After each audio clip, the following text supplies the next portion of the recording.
अगदी जलद व अचूक बातम्यांसाठी पाहत रहा महामीडिया 24 सदैव तत्पर। नगरपालिका निवडणुकीच्या तोंडावर जिल्ह्यामध्ये राजकारणात अनपेक्षित वळण आले आहे।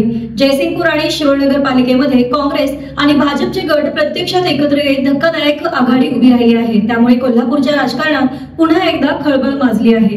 मागच्या 2 दिवसांपूर्वी मंत्री हसन मुश्रीफ आणि समरजित सिंग घाटगे गट एकत्र आल्याने खळबळ माजलेली घटना ताजी असतानाच आता खासदार धनंजय महाडिक गट आणि आमदार सतेज पाटील गट जयसिंगपूर नगरपालिकेमध्ये एकत्र आला आहे। दरम्यान याचबरोबर माजी खासदार राजू शेट्टी हेही या आघाडीमध्ये सामील झाले आहेत। या आघाडीत काँग्रेस नेते आमदार सतेज पाटील यांचा गट तर दुसरीकडे भाजपचे राज्यसभापर्यंत प्रतिनिधित्व करणारे खासदार धनंजय महाडिक व आमदार अमल महाडिक यांच्या ताराराणी आघाडीचा समावेश आहे। अलीकडेच एकमेकांना कट्टर राजकीय विरोधक मानले गेलेले हे 2 गट आता एकत्र लढणार असल्याने राजकीय वर्तुळात चर्चेला उधाण आले आहे। शिरोळ तालुका विकास आघाडीने हा निर्णय घेतला आहे। मागील निवडणुकीत राजश्री शाहू आघाडीच्या माध्यमातून जयसिंगपूर नगरपालिकेवर सत्ता स्थापन करणारे महायुतीचे आमदार राजेंद्र पाटील यड्रावकर यांच्या विरोधात आता विरोधकांचे एकवटलेले शक्तिस्थान उभे राहिले आहे।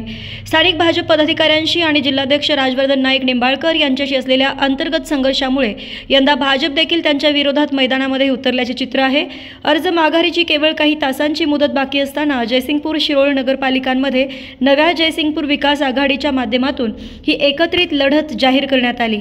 या आघाडीत काँग्रेसचे विधानसभेचे उमेदवार गणपतराव पाटील, स्वाभिमानी शेतकरी संघटनेचे नेते माजी खासदार राजू शेट्टी, भाजप जिल्हाध्यक्ष राजवर्धन नाईक निंबाळकर, भाजप नेते माधवराव घाटके, जिल्हा परिषद सदस्य विजय भोजे आदी मान्यवरांनी पुढाकार घेतला आहे। कोल्हापूर जिल्ह्यात महाडिक गट आणि सतेज पाटील यांच्यातील वैर सर्वश्रुत असताना दोन्ही गटांची ही अनपेक्षित राजकीय जुळवाजुळव निवडणुकांचे चित्र बदलण्याची शक्यता वर्तवली जात आहे।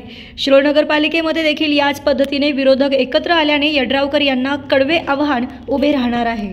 तर मग चला सबस्क्राइब करायला विसरू नका महामीडिया 24 न्यूज चॅनलला। महामीडिया 24 सदैव तत्पर।